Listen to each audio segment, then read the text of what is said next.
안녕하세요. 미진의 집입니다. 오늘은 배당주 관련해서 새로운 컨텐츠를 또 한번 준비해 봤는데요. 제 채널을 오랫동안 보신 분이라면 이 컨텐츠들을 기억하실 겁니다.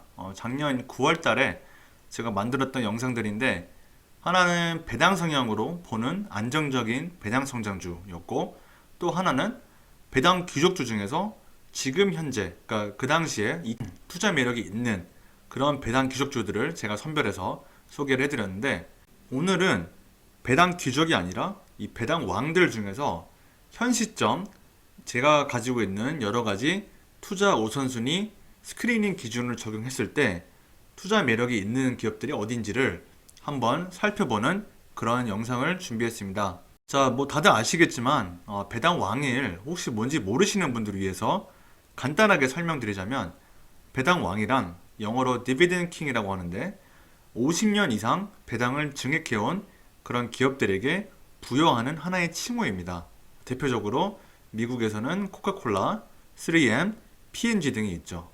이 배당 왕이 주는 의미는 일단은 50년 넘게 배당을 증액해왔기 때문에 첫째는 주주환원 정책을 잘 해오고 있는 기업임을 뜻하고요.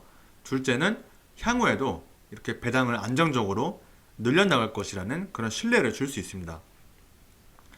현재 미국에서는 단 35개 기업만이 배당왕 타이틀을 유지 중일 정도로 50년 이상 배당을 꾸준히 늘린다는 것은 쉬운 일이 아닙니다. 자, 근데 이 35개 배당왕 중에서 모두 다 투자 매력이 있는 건 아니죠. 그래서 그 35개 기업 중에 어떤 기업이 투자 매력이 있는지, 상대적으로 투자 매력이 있는지를 저의 미주네 집의 여러 가지 스크리닝 기준을 적용해서 한번 살펴보려고 합니다. 그래서 우리가 배당주 투자할 때 있어서 단순히 배당 인상 역사만 보는 게 아니라 물론 배당 인상 역사도 아주 중요한 스크리닝 기준입니다만 그거 하나만 보면 안 되겠죠. 그래서 저는 여기에 더해서 배당 성장 매력과 총수익률, 밸류에이션, 경제적 혜자, 그리고 배당 안정성 등의 기준을 추가로 적용해서 살펴봅니다. 그래서 오늘은 이러한 기준들, 제가 중요하게 생각하는 여러 기준들을 적용해서 투자 매력이 높은 이 배당왕을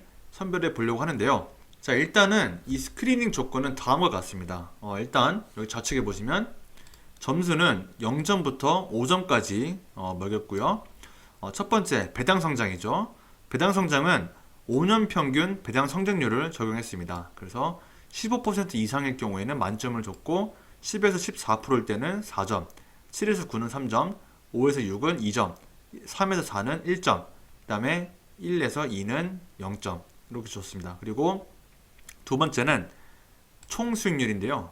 총 수익률의 이 상대 벤치마킹은 S&P 500입니다. 그래서 S&P 500 지난 5년 동안 S&P 500 대비 이제 퍼포먼스 차이인데 30%포인트가 넘게 차이 나면 5점, 그 다음에 10에서 29는 4점, 0에서 9는 3점 이렇게 했고요. 그 다음에 세 번째는 경제적 혜자입니다. 이 경제적 혜자는 제가 굉장히 중요하게 생각하는 요인 중에 하나인데 제가 경제적 혜자를 판단하면은 너무 주관적일 수 있기 때문에 객관적인 지표를 도입했고 모닝스타에서 평가하는 경제적 혜자 등급을 갖고 왔습니다. 그래서 와이드일 경우에는 5점을 줬고요. 나머지는 그냥 다 3점을 줬습니다. 네 번째는 밸류에이션입니다. 밸류에이션은 왜 중요하냐면 아무리 투자 매력이 있는 기업이라도 너무 비싸면 그 가치가 너무 비싸면 조금 이제 사기가 망설여지죠. 그래서 우리가 이왕 살 거면 조금 더 밸류에이션이 매력적인 기업을 살자. 그래서 밸류에이션이라는 항목을 추가했고 그 기준은 PEG 레이쇼를 도입했습니다. Price to Earning Growth Ratio인데 이거를 추가했고요. 개인적으로 저는 PEG 레이쇼는 0.5에서 1.0을 가장 선호합니다. 그래서 이거를 5점을 줬고요. 그 다음에 0에서 0.5를 4로 줬고 1에서 2는 3점, 2를 넘어갈 경우 2점을 줬고 어떤 기업들은 PEG 레이쇼가 마이너스인 경우가 있더라고요. 그런 기업들은 0점을 줬습니다. 자, 마지막으로는 이제 배당 안정성인데 배당 안정성도 이전에 미주네 집이 배당 안정성을 판단할 때 사용하는 여러 가지 지표들을 다루는 영상을 만든 적이 있습니다. 아마 제 찐 구독자들은 다 아실 텐데 그것도 어느 정도 좀 주관적일 수 있기 때문에 조금 객관적인 지표를 가져오려고 노력했고 결국 Simply Dividends에서 판단하는 그런 배당 안정성 점수를 갖고 왔습니다. 81점에서 100점, 즉 매우 안전한 등급은 만점을 줬고요. 60에서 80은 4점, 41에서 60은 3점 등등 이렇게 매겼습니다. 그래서 이 5개의 영역 중에서 만점이 5점이니까 그러면 다 만점 받으면 25점이겠죠. 25점은 미준의 집이 생각하는 fantastic 등급이고요. 23에서 24는 very good, 19에서 22는 good, 15에서 18은 okay, 10에서 14는 not good, 그 다음에 0에서 9는 don't look back, 뒤도 보지 말고 도망가라, 이런 등급입니다. 그래서 15점 이상일 경우, 그러니까 OK 등급 이상이면은 저는 투자해도 된다고 판단하고 있고, 14점 이하이면, 그러니까 not good 등급 이하이면 투기라고 보고 있습니다. 이렇게 한번 평가해봤고요. 먼저 Fantastic 등급인데요. 단 하나의 기업만이 선정됐습니다. 그 주인공은 로우스인데, 로우스도 뭐 아시는 분 다 아실 겁니다. 홈디포의 최대 경쟁사이고요. 홈 인테리어, 와전 등의 제품 판매하는 그런 기업이고, 브랜드 가치도 상당히 높아요. 전 세계 63위로 평가받고 있습니다. 이전에 제가 홈디포와 로우스를 심층 비교 분석하는 영상을 만든 적이 있으니까요. 혹시 궁금하신 분들에만 꼭 보시면 좋을 것 같고, 로우스 같은 경우에는 배당 성장률이 굉장히 매력적입니다. 이 배당 왕 중에서 이렇게 높은 배당 성장률을 보이는 기업이 거의 없습니다. 근데 5년 동안 평균 배당 성장률이 16.54%이고요. 총 수익률이 41%포인트가 더 높습니다. S&P 500에 비해서 41%포인트 높고요. 경제적 혜자도 와이드로 평가받고 있고, 밸류에이션도 PEG 레이쇼가 0.86이기 때문에 밸류에이션도 굉장히 매력적이에요. 그리고 배당 안정성 점수도 93점을 평가받고 있습니다. 여러모로 오늘 제가 설정한 이 5가지 지표상으로 봤을 때는 모두 다 아주 만족스러운 결과를 보여주고 있고, 지난 1년 동안 이 주가 수익을 보면요, 플러스 50%가 넘을 정도로 주가 수익률도 굉장히 좋습니다. 자, 두 번째는 very good 등급인데, 이 등급에 해당하는 기업은 없었습니다. 자, 세 번째는 good 등급인데 4개 기업이 선정됐어요. 일리노이 툴웍스랑 MSA 세이프티, 노스런 코퍼레이션, 타겟, 이렇게 4개가 선정됐고, 여기서 저는 2개 기업이 좀 눈에 띄었는데, 첫째는 일리노이 툴웍스고 두 번째는 타겟입니다. 일리노이 툴웍스 같은 경우에는 여러 전기, 전자, 그다음 건설 제품을 만드는 그런 기업인데요. 보시면 배당 성장률이 16%로 굉장히 높아요. 여기도 상당히 매력적이죠. 그 다음에 총 수익률도 S&P 500 대비 22%포인트가 더 높습니다. 밸류에이션이 다소 높습니다. 5.33이기 때문에 좀 높고요. 배당 안정성 점수도 81점으로 양호합니다. 그 다음에 제가 주목하는 기업은 타겟인데, 타겟은 뭐 다들 아시겠지만 미국의 대형 슈퍼마켓 체인점입니다. 타겟 같은 경우에는 배당 성장률이 4.19%로 좀 낮지만 총 수익률을 보시면 176%포인트입니다. 176%포인트이면 굉장히 높죠. 웬만한 성장주보다 높은 수치인데 굉장히 높게 나왔고요. 밸류에이션도 0.92로 굉장히 매력적이에요, 지금.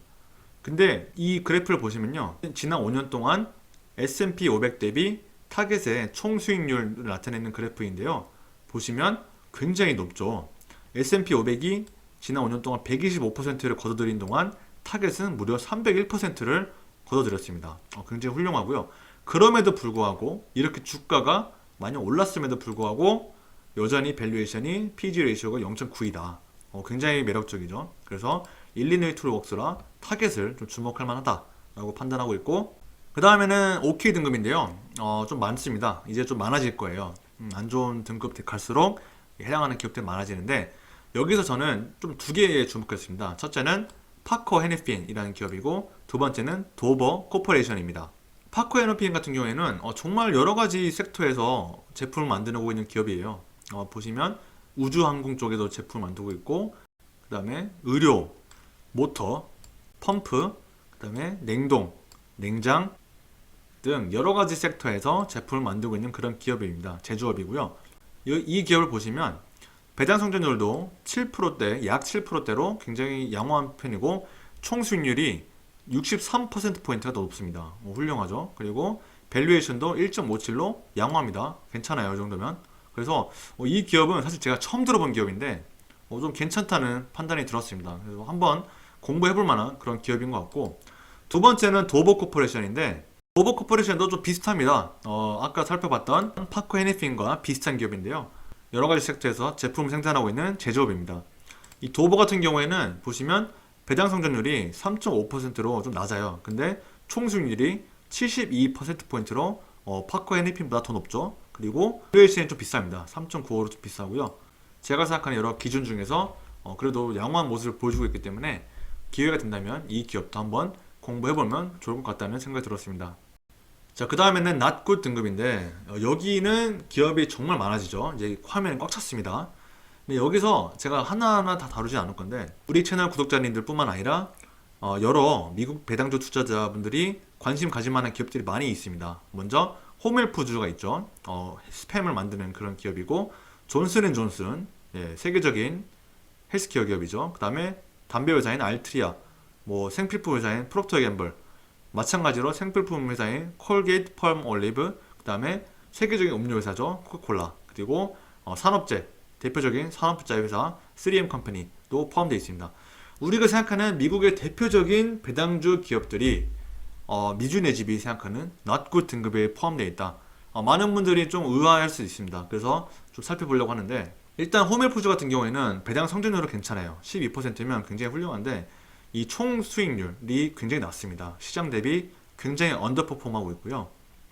밸류에이션은 너무 비싸요. 지금 13.5이기 때문에 PEG 레이시오가 너무 비싸고, 그리고 존슨앤존슨도 마찬가지로 배당 성장률은 괜찮습니다. 6.14%. 근데 총 수익률이 너무 낮아요. 그리고 밸류에이션이 미쳤죠. 너무 비싸죠. 알트리아도 마찬가지예요. 다 비슷합니다. 그러니까 대부분 여기 있는 기업들은 배당 성장률은 양호한 편이에요. 양호하지만 총 수익률이 너무 안 좋아요. 그리고 경제적 계좌도 넓은 기업들 많지만 없는 기업도 있고, 그리고 밸류에이션이 대부분 비쌉니다. 대부분 다 비싸요. 그나마 프록터앤갬블이 1.8이기 때문에 괜찮은 수준인데 나머지 기업들은 좀 비싼 편입니다.